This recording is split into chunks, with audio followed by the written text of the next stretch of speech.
Four, three, two, one.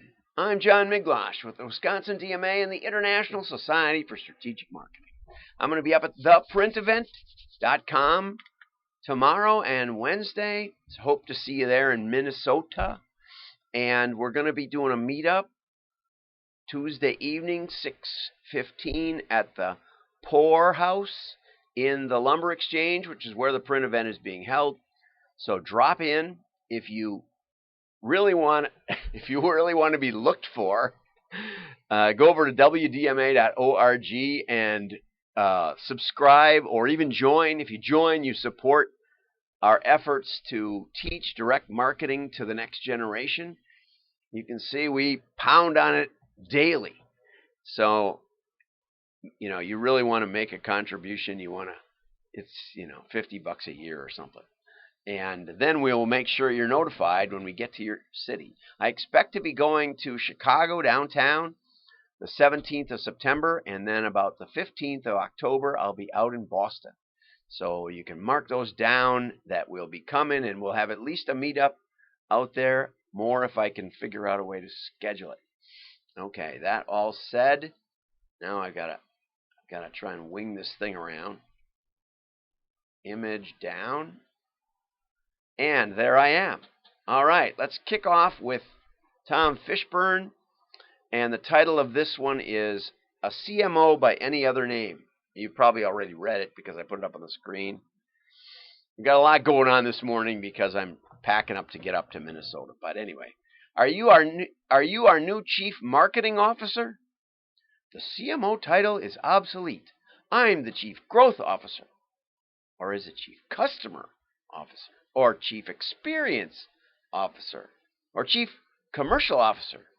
How are you going to lead our brand if you can't keep your own title straight? That's it, Chief Brand Officer. Yeah, and that's, basically the CFO and the CEO and the rest of the board are laughing behind the scenes. And this is why CMOs don't get any respect and don't last more than 2 years, because typically they're not given equity. And typically they're viewed as interchangeable parts. I don't know if you saw, but Nike is swapping out a lot of people, changing their marketing department a lot. And, we'll see why. The story will continue. It'll come out later. But my suspicion is that, as I pointed out many times, though they meant well, they were undermining their own brand when they're elevating sports athletes who are mediocre instead of sports athletes who've overcome obstacles and achieved excellence. At least stay within your category.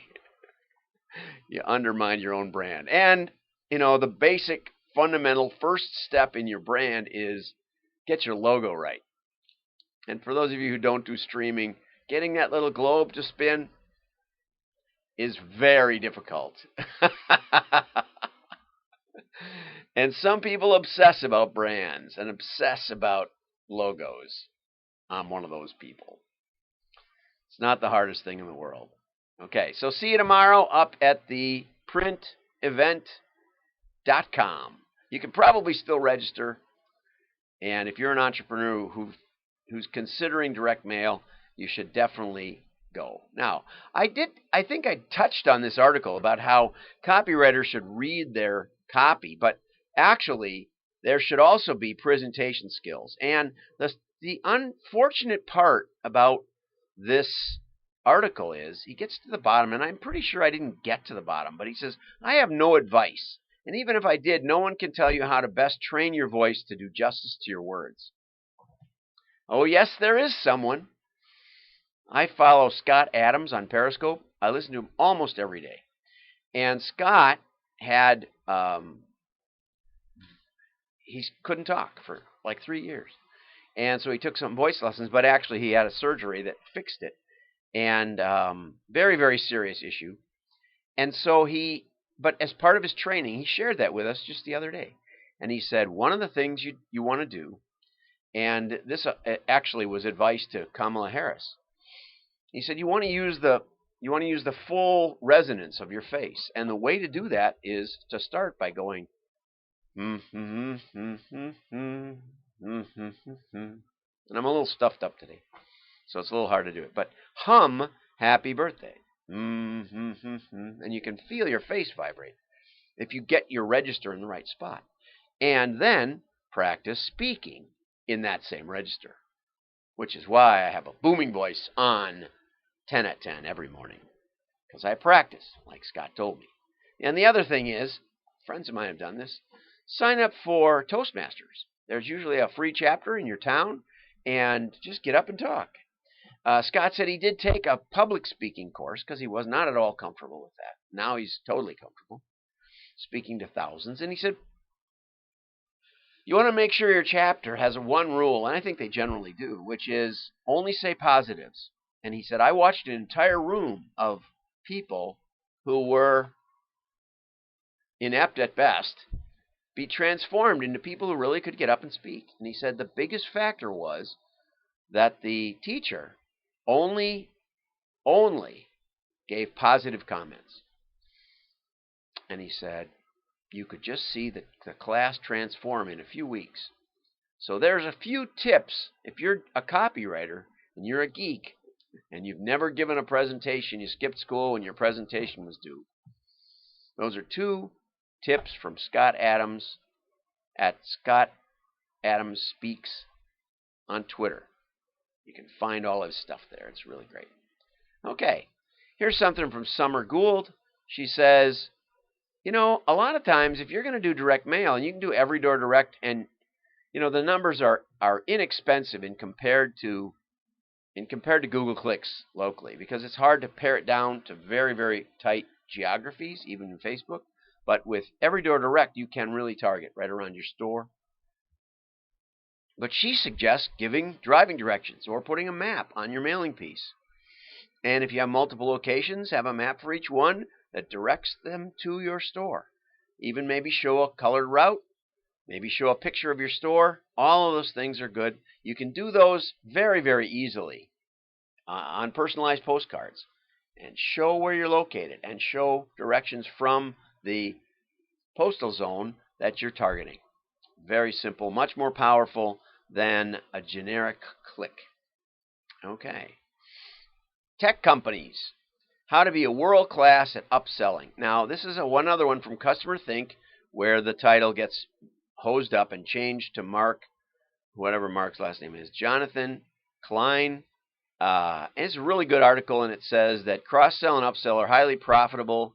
And, you know, most of the sell on these articles is that you have to be AI compliant. You have to anticipate what somebody's going to buy next. You don't.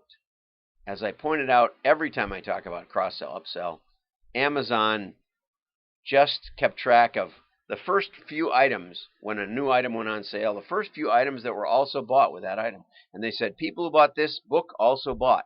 That's all they said. It's still better than nothing. But the very best approach is a good offer. So if you sell pet supplies, have a pet toy that's, you know, maybe it's a closeout, maybe it's something else. The nice thing about it, if you do it on the phone, is you can time it and watch the inventory. You can do that online also on your site if you got a good, decent cross-sell pop-up that can be turned off once you're out of the merchandise. But a good deal in your market, not a piece of junk you're just trying to get rid of that never sold, but a good deal is probably more powerful than a guess as to what I want next. Like, I'll never forget when I called Cabela's and they said, would you like to hear the special? 4 crankbaits for $10, I think it was. And it was a great deal. And I never caught anything on those things. I never really liked crankbaits. But anyway, those are my principles on top of this principle. The first principle of cross-selling is do something. Okay, and here's another one from Customer Think. Want to increase your customers' growth? You need to grow your customer lifetime value, not your database. I have a friend on LinkedIn, and he's the director of growth, I think, is his title, and or director of marketing, maybe. Anyway, customer acquisition. And he had lots of posts about how he had doubled and tripled the number of app downloads. And I actually visit his site sometimes, and I noticed the number of online users had not moved. It still hasn't moved, even though he had, I think, hundreds of thousands of app downloads. And the reason is that people came and went, and that was it. And so their focus has been on the 7 day. Can they improve the first 7 day customer experience? But the fallacy of that is that the the people you want to study are the people who have been there for 10 years or 5 years or even 6 months. What's the difference between the people who've been there, who regularly spend money, and the rest of them? And that should be your determining factor. And in the beginning with this app, they used to ask those people to invite friends, and they used to reward them. And they haven't done that in many years. So anyway, your goal isn't just engaging people. It's a very excellent article.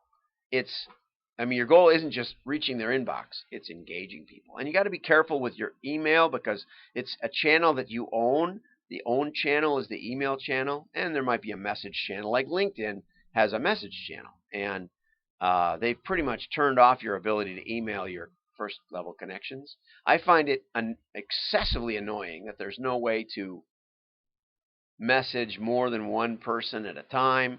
I cut and paste and sent messages to 1,000 people on Saturday evening or Friday evening, and I've gotten about 5 comments.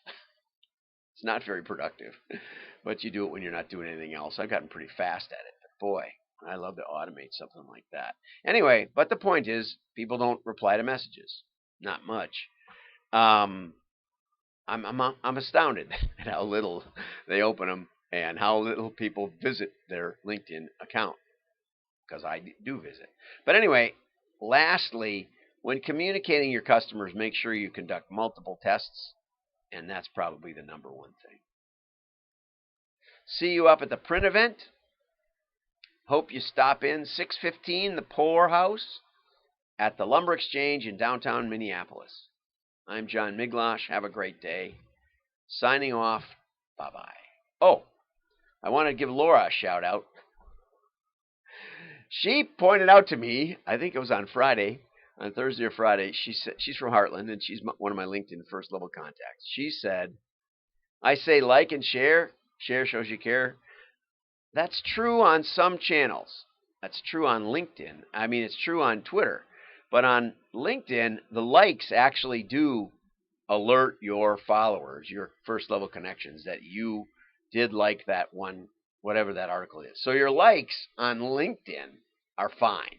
Just like whatever if you see it. Your friends will think you're smart.